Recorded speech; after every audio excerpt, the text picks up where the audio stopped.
Hare Krishna. We'll be reading from Brilliant as the Sun, a retelling of Srimad Bhagavatam Canto 7, The Science of God, Chapter number 14, Ideal Family Life. Mukum karoti vachalam, pangum lankaite girim yat kripatamam vande shigurum din tarinam paramananda madhavam, Sri Chaitanya Ishwaram Hariyam Tatsa. Yudhishthir looked at his brothers. They were huddled together, discussing what they had just heard. They had obviously found the saint's teachings as enlivening as he had. He glanced at his ministers, court Brahmins, visiting kings and guards. Most were married men. With a look of concern, he turned to sage Narad. My dear sage, since brahmachari, vanaprastha and sannyas life revolves around spiritual advancement with no scope for sexual indulgence or any other sensual enjoyment, I can appreciate why these orders are known as ashrams or spiritual stages of life. What though of family men like us who live comfortably at home and enjoy with our wives? We are surely ignorant of life's goal. Pray tell me, do the Vedas have any instructions for us by which we too may easily attain liberation? Many people in the assembly voiced their agreement. Narad said, those who live at home with wives and children must spend a large part of their time earning a livelihood. If you wish to make spiritual advancement, offer your earnings to Krishna rather than enjoying the fruits of work. Yudhishthir looked doubtful. How can householders give up the results of work? They must provide shelter, food, clothing, education, and other of life's amenities to their dependents. It is a matter of your internal attitude, Narad replied. If you work because you want to enjoy worldly pleasure or happiness and always think about improving your material situation, you will be bound by karma. You will be liberated if you work to provide for your family only because it is your God-given duty, with a desire to please Krishna without attachment to achieving the recognition, luxury, or any other worldly benefits. Everyone must work in this detached spirit. Some in the assembly shook their heads. Murmurs could be heard. How can we do this? Is it wrong that we wish to be appreciated and respected? Yudhishthir looked about the hall. He understood their confusion. They do their duties because they love their wives and children and want to provide for them. How is it possible to do this with detachment? He turned to Narad. Most people can be trained to be externally dutiful, but how does one give up the attachment to the result? This seems impossible. Everyone has physical, intellectual, or emotional needs they need to satisfy. To develop internal detachment, said Narad, you must associate with the Lord's advanced devotees. Yudhishthir glanced around at the assembly, nearly all of whom he knew to be pious devotees of Krishna. All the kings here and I regularly host sages and hear them. Nevertheless, detachment does not arise in our hearts. Why is that? It's not sufficient to hear occasionally when a visiting sage arrives, said Narad. You must do this daily. Set aside time in the morning or afternoon every day to hear about Krishna and his incarnations in the company of the devotees. Such descriptions are found in the Srimad Bhagavatam and other Puranas. By daily hearing from Krishna, gradually you will become internally detached from a family affection like a man waking up from a dream. Yudhishthir nodded appreciatively. What you say is true and feasible. As the emperor, I must attend to many matters of state, but every day I make time to hear about Krishna from the Brahmins. If I can do this, so can anyone serious about spiritual advancement.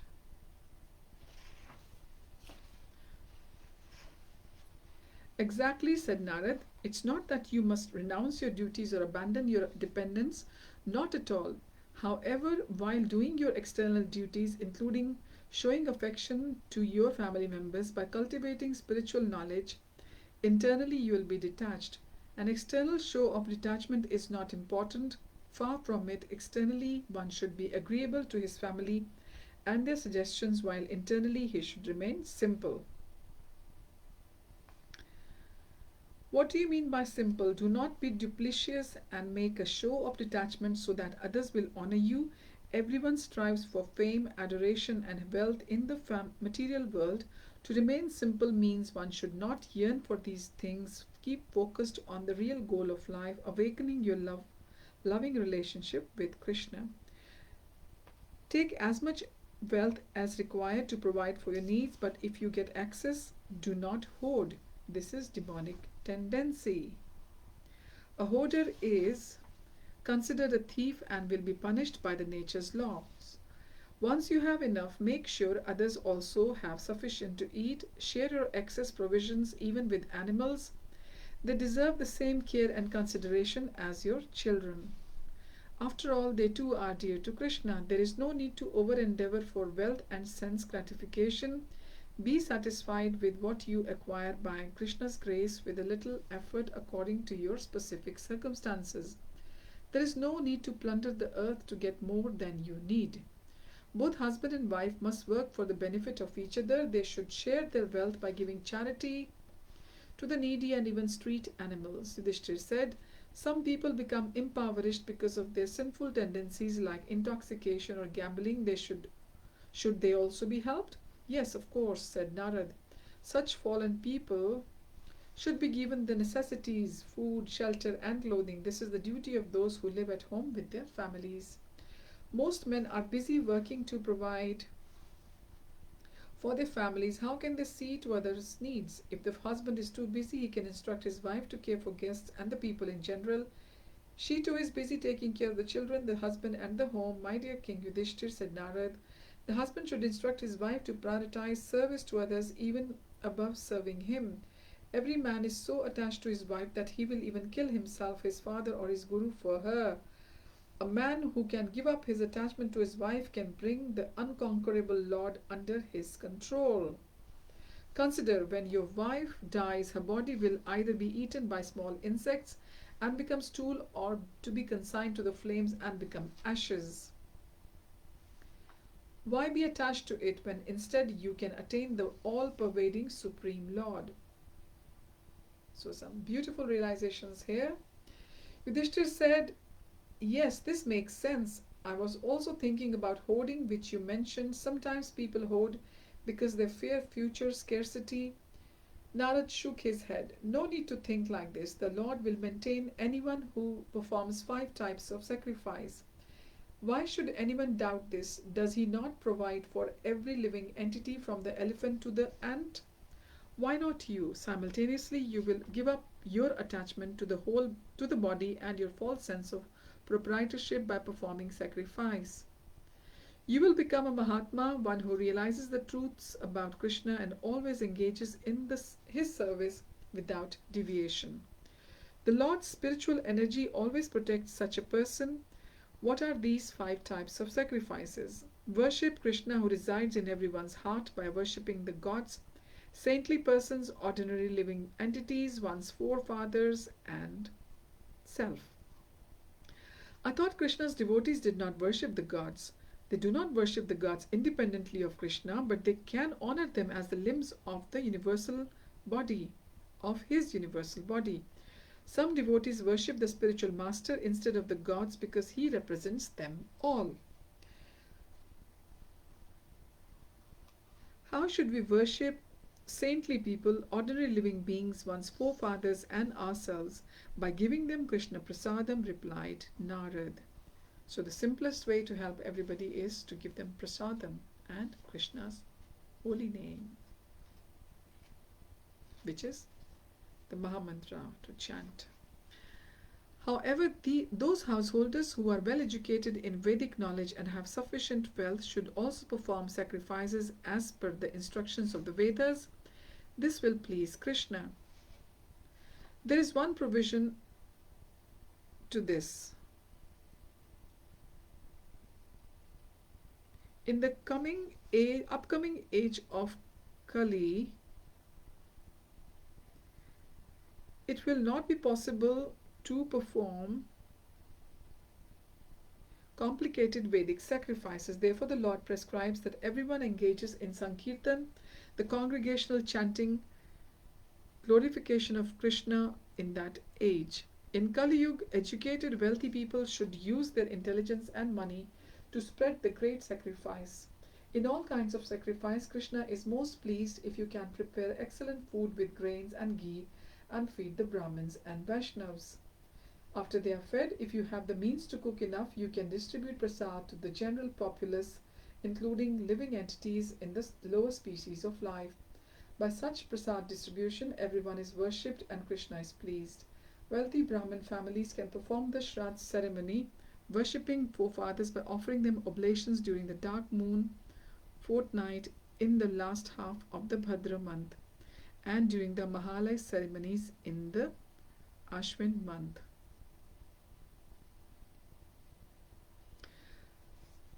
Narad gave detailed instructions on which other specific days of the year one can perform the Shraddh ceremony. He mentioned Makar Sankranti, the first day when the sun begins to move north, Karakat Sankranti, the first day when the sun starts to move south, Vishuva Sankranti, the first day the sun enters the sun sign of Aries, and Tula Sankranti, the day on which the sun enters the sign of Libra. However, it must never be performed on Ekadashi. If the anniversary of one's relative's death falls on an Ekadashi, you should perform the Shraddh ceremony the next day.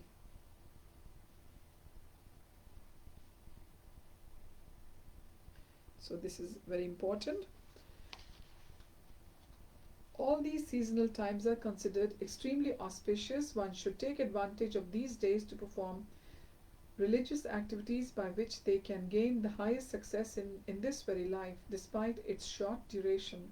What kinds of activities are particularly auspicious to perform on these days? Asked Yudhishthir. Chanting Krishna's names, performing the fire sacrifice, or executing any vow to worship Krishna, the Brahmins, the forefathers, the gods, and all other living entities. When religious rites are performed on these specific days, they yield permanent beneficial results. The Vedas recommend many reformatory rituals known as samskaras, as the Garbhadan Sanskar, the funeral ceremony, or the annual commemoration of a relative's death. At these times also, the scriptures say one should perform the 5 types of sacrifice if one desires an auspicious result.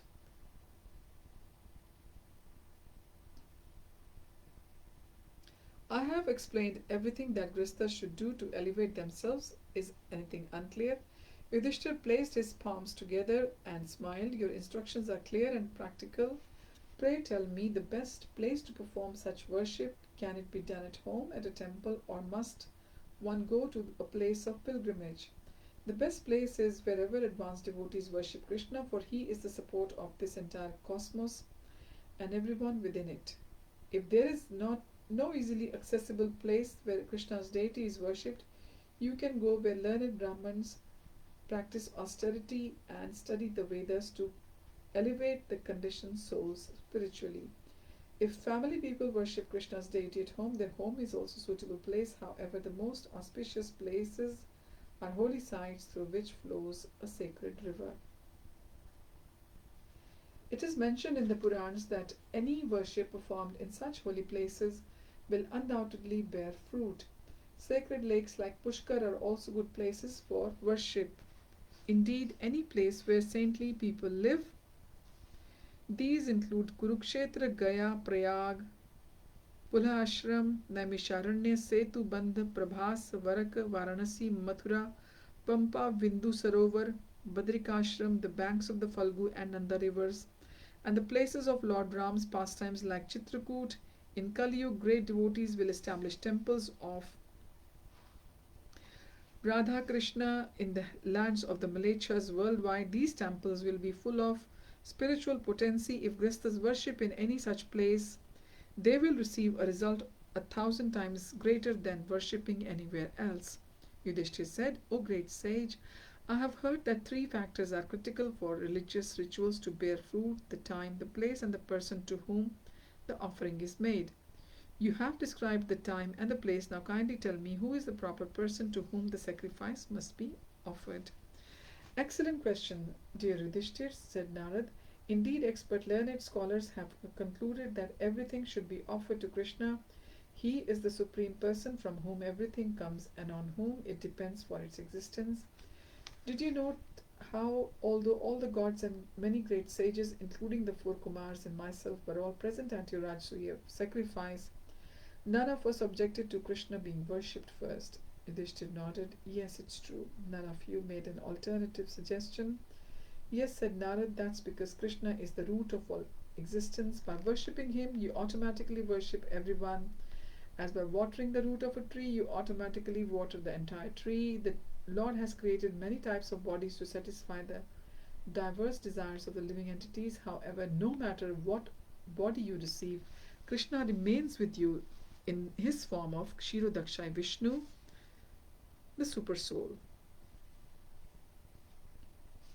Yudhishthir asked, since the Lord is equally present with every creature, why do we treat different beings with varying respect? For example, when a learned sage like you enters an assembly, even kings rise and offer worship, but not when a servant enters. Is this wrong? No. The chief soul in each body is the super soul, but there is also an individual soul. The super soul guides the individual soul according to his qualification. The more the individual soul has cultivated scriptural knowledge, austerity, and penance, the greater guidance he will receive from the super soul.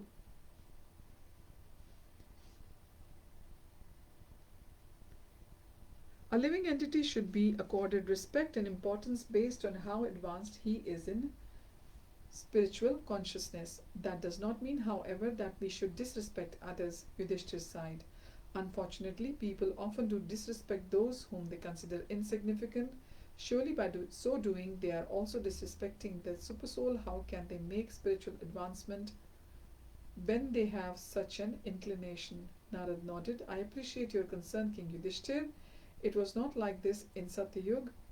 The tendency to be mutually disrespectful crept in at the beginning of the Treta Yuga, not noting that people had lost the capacity to respect the Lord in others' hearts. Great sages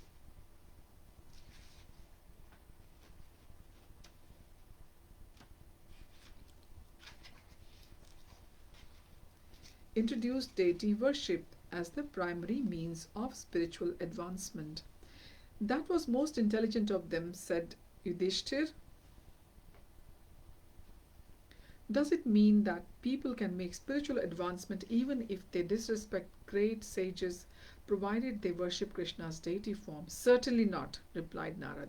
One who offends an advanced devotee is very inexperienced in devotional service. He does not understand that such an offense so displeases Krishna that not even his elaborate deity worship will help. Especially if the devotee he offends is a Brahmin practiced in austerity and learned in the Vedas. Such a Brahmin represents Krishna and should be worshipped. Even Krishna worships those Brahmins who worship him in and preach his glories throughout the entire world because they purify wherever they go. So we will be reading from chapter 15, which is the last chapter of this canto number 7, Instructions for Civilized Humanity. So thank you for joining. Hari Om Tat Sat. Hare Krishna. Srila Prabhupada Ki Jai.